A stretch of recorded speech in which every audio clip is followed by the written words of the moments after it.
김민아 기자 어서 오세요. 안녕하세요. 첫 번째 항목은요. 민주노총 대 한국노총입니다. 그 탄력근로제 그 얘기군요. 그렇습니다. 어제 이제 탄력근로제 단위기간 확대 등이 경사노위에서 합의됐다는 소식 짧게 전해드렸었는데요. 그 여파로 오늘은 민주노총과 한국노총 사이에 이 싸움이 벌어지는 이런 모습들이 연출이 됐습니다. 이 전반적인 상황들을 좀 짚어보겠습니다. 그러니까 민주노총이 반대하는 걸 한국노총이 나서서 합의를 해줬다 이거죠. 그렇습니다. 어제 민주노총이 이 경사노위의 탄력근로제 관련 합의는 정부와 경총, 한국노총의 기만적 야합이다. 이런 내용의 성명을 냈거든요.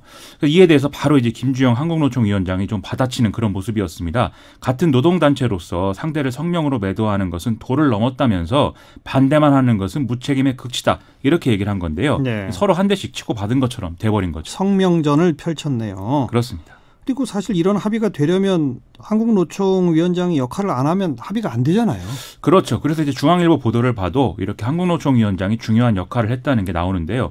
지난 18일에 경사노위에서 이제 합의가 진통을 겪으면서 안 될 뻔했던 건데 김주영 한국노총 위원장이 등장을 하면서 협상에 물꼬가 튀었다 이런 내용이 지금 보도가 돼 있습니다. 네. 실무자선에서는 합의가 어려운 상황이었는데 김주영 위원장이 나와서 손경식 경총 회장하고 이른바 이제 탑다운 방식으로 이제 풀어나갔다 이런 얘기인 건데요. 네. 김주영 위원장은 중앙일보 기자에게 합의가 힘들었지만 이것은 해야 할 일이었다 이렇게 얘기를 했다고 합니다. 네.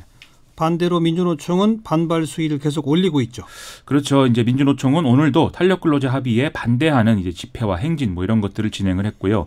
다음 달 6일에 이제 탄력근로제 기간 확대를 저지하는 총파업을 강행하겠다 이런 입장을 밝히고 있습니다. 먼저 어제 정확하게 합의된 내용이 뭐예요?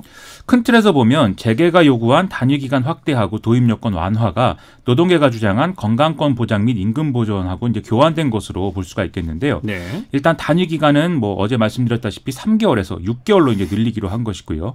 또 탄력근로 도입 시에 근로자 대표하고 서면 합의로 사전 확정하도록 하는 내용이 또 들어갔습니다. 네. 그리고 과로를 막기 위해서 근로일 사이에 11시간 연속 휴식을 보장해야 된다 이 내용이 들어갔는데요. 그리고 이제 탄력근로를 하게 되면 연장근로 수당이 안 나오지 않습니까? 예. 여기에 대해서도 3개월을 초과하는 탄력근로에 대해서는 사용자가 따로 임금보전 방안을 마련하도록 해서 고용노동부에 신고를 하도록 했고 이게 안 될 경우에는 과태료를 부과하기로 한 내용이 이제 들어가 있는 상황입니다. 네. 민주노총은 어느 대목에 반대하는 거죠? 오늘 김명한 위원장이 직접 YTN 라디오 등에 나와서 이렇게 얘기를 했는데요. 탄력근로제 기간 확대하고 도입요건 완화는 사용자 요구를 모두 수용한 것인데 건강권 보장이나 임금 보전 부분에 있어서는 이제 선언적인 것에 그치고 있다. 그래서 비유하자면 현금을 주고 어음을 받은 꼴이 돼버렸다. 이렇게 얘기를 하고 있습니다. 아하. 또 민주노총은 11시간 연속 휴식 이런 경우에도 근로자 대표와의 서면 합의로 이 내용을 얼마든지 변경이 가능할 수 있는 그런 길을 열어줬고 네. 특히 노조가 없는 사업장의 경우에는 사실상 사업주가 자의적으로 이제 일주 단위의 노동시간을 정하고 노동자에게 통보하는 방식을 통해서 이번 합의를 악용할 수 있다. 이렇게 우려하고 있는 상황입니다. 뭐 건강권 보장 관련해서는 추가적인 합의가 더 필요할 수도 있겠는데요. 그렇죠. 오늘 김주영 한국노총 위원장이 기자간담회를 열었는데요. 여기서 또 질문이 나왔습니다. 이 탄력근로제 합의 결과를 보면 12주 연속 64시간 근무가 이제 최대치로 이루어질 수 있는 그런 내용인데 이러면 합법적 과로사가 가능해지는 거 아니냐 이런 거였는데요. 예. 그동안 고용노동부가 과로사 인정 요건으로 활용해온 기준이 12주 연속 주 60시간이었기 때문에 이걸 초과하는 노동을 열어준 거 아니냐 이런 얘기였습니다. 그렇죠.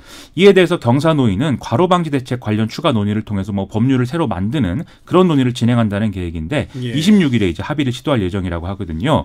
한국노총은 앞서 이제 12주 연속 주당 60시간 이거를 과로 기준으로 법률에 명시하겠다 이런 입장이지만 재계는 이미 탄력근로제가 합의가 됐는데 이런 방식으로 합의하는 것은 있을 수 없는 일이다 이렇게 좀 반대하는 그런 분위기입니다. 아직도 뭐 합의할 것들이 많이 남아있네요. 그런 상황이죠. 네. 자, 시사위키 두 번째 항목은요. 블랙리스트가 아니라 물갈이다입니다. 환경부 얘기죠. 그렇죠.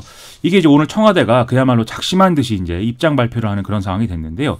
김의겸 대변인이 직접 나서서 언론이 정부의 인사 정책에 악의적으로 지금 블랙리스트라는 딱지를 붙이고 있다. 그러나 과거 정부의 블랙리스트 사건과 지금 이 사안은 다르다라는 입장을 이제 재확인한 그런 상황입니다. 정부의 그냥 인사 정책이다 이런 건데 그렇습니다. 구체적으로 어떤 논리로 설명을 했나요? 첫째로 과거 블랙리스트 사건의 대상 대상이 된 사람들은 문화예술인이라든지 이런 민간인들이었는데 이번에는 문제가 되는 대상이 공공기관의 기관장, 이사, 감사들이어서 차이가 있다라는 거고요. 둘째로 보수 정권에서 관리한 블랙리스트의 규모는 2만 명이 넘지만 환경부 산하 24개 지기 가운데 임기 만료 전 퇴직한 사례가 5곳이고 임기가 초과해서 퇴직한 곳이 9곳 정도에 불과한 상황이다라는 거였습니다. 네. 셋째로 과거 정부는 청와대가 주도해서 블랙리스트를 작성하고 관철을 시켰지만 이 정권에서는 그런 일이 없다라는 게 이 김의겸 대변인의 설명이었습니다. 근데 지금 이 수사 중이잖아요. 그렇습니다. 그러면서 환경부 장관 출국 금지 조치가 내려졌잖아요. 그렇습니다. 또 일부 보도는 인사수석이 이 리스트 관련된 보고를 받았다는 보도도 있었잖아요. 그렇죠. 이런 것들에 대해서는 청와대가 뭐라고 그랬나요? 일단 환경부 장관이 일부 산하기관에 대해서 뭐 감사를 지시했다든지 한다는 것은 적법한 감독권의 행사이다라고 이제 얘기를 했고요. 적법한 감독권이다. 그렇습니다. 또 인사수석실에 뭐 문건이 보고가 됐다 이런 것들에 대해서도 공공기관 기관장 등에 대한 임명권자가 대통령이기 때문에 장관의 임명권 행사를 감독하는 것은 또 인사수석실의 정상적 업무이다 이렇게 해명을 했습니다. 네. 다만 이제 환경부 등의 감사의 수단이 합법인지 불법이었는지에 대해서는 현재 검찰이 수사 중이니까 그 결과를 지켜보겠다 이렇게 또 얘기를 했습니다. 네.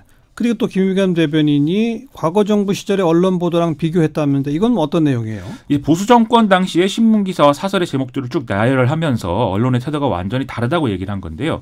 당시 상황을 보면은 신문들이 전 정권 그러니까 당신이 이제 참여정부 뭐 이런 거죠. 전 정권의 낙하산 코드 인사는 물러나야 한다거나 인적 쇄신을 해야 된다 이런 논조의 기사와 사설을 쭉 작성한 걸로 나타났다는 겁니다. 아하. 또 이명박 정권 당시에 강만수 기획재정부 장관이나 유인촌 문체부 장관이 이전 정권과 철학을 같이 하는 사람들은 물러나야 된다 이렇게 공개적으로 발언한 사례 이런 것들도 이제 나와 있고 실제 그런 발언들을 했죠. 그렇습니다. 심지어 전 정권에서 임명된 기관장들은 대통령 업무 보고에 오지 마라 이렇게 청와대 관계자가 공개적으로 발언한 내용도 당시에 보도가 됐다 이런 얘기였습니다. 네. 요약하면 이번 사건은 블랙리스트는 절대 아니고 잘해봐야 물갈이 시도 정도 아니겠느냐 뭐 이런 의미로 해석을 할 수 있다 이렇게 봐야 되겠습니다. 근데 그 물갈이 시도라는 것도 과거 정부가 그렇게 한 거를 지금 비판했는데 자기들도 비슷하게 했다는 것까지는 부인할 수 없는 거 아닌가요? 그렇습니다. 일단 오늘 청와대 해명은 뭐 물갈이 시도도 그렇게까지 뭐 심하게 하지 않았다는 것에 가까웠는데요. 하지만 이제 그 청와대가 밝혔듯이 일부 보도에 나오는 것처럼 이 과정에서 뭐 표적 감찰이라든지 이런 무리한 수단이 동원됐다고 하면 직권남용 혐의가 적용될 수밖에 없다라는 게 또 지적이 나오고 있습니다. 그렇죠. 그리고 이전에도 이제 문재인 정권 역시 이제 낙하산 인사라든가 뭐 공공기관장 밀어내기 이런 일들에 대해서는 지금 자유롭지 않은 상황이다라는 취지의 보도가 또 나오기도 한 바 있지 않겠습니까? 보도뿐이 아니라 현실이죠. 그렇죠. 현실입니다. 예. 그래서 이 블랙리스트다라는 규정이 청와대 입장에서는 뭐 당연히 이게 억울할 수 있겠지만 지금 있는 문제에 대해서 이것을 어떻게 고치겠다든지 뭐 이런 정도의 어떤 노력하는 모습을 보여주는 것도 중요한데 그런 것보다는 좀 강한 어떤 반박, 비판 이런 것들이 주가 되는 상황이어서 좀 우려되는 그런 상황이라고 봐야 되겠습니다. 자유한국당은 이 건도 뭐 특검으로 가자는 식으로 지금 계속 판을 키우죠? 그렇습니다. 오늘 자유한국당이 청와대 특감반 진상조사단 및 김경수 드루킹 특별위원회 연석회의라는 거를 이제 국회에서 열었는데요. 여기서 나경원 원내대표가 이 김태우 전 수사관 이 말을 인용을 하면서 문재인판 블랙리스트는 330개 기관에 660여 명에 이른다면서 정도나 규모 면에서 이전 정권과 급이 다른 초대형 블랙리스트다 이렇게 주장을 했습니다. 이런 태도를 볼 때요. 당분간 좀 이 문제를 계속 제기하면서 그랬겠죠. 나름대로의 행보를 할 것 같습니다. 수고하셨어요. 고맙습니다. 김민아 기자였어요.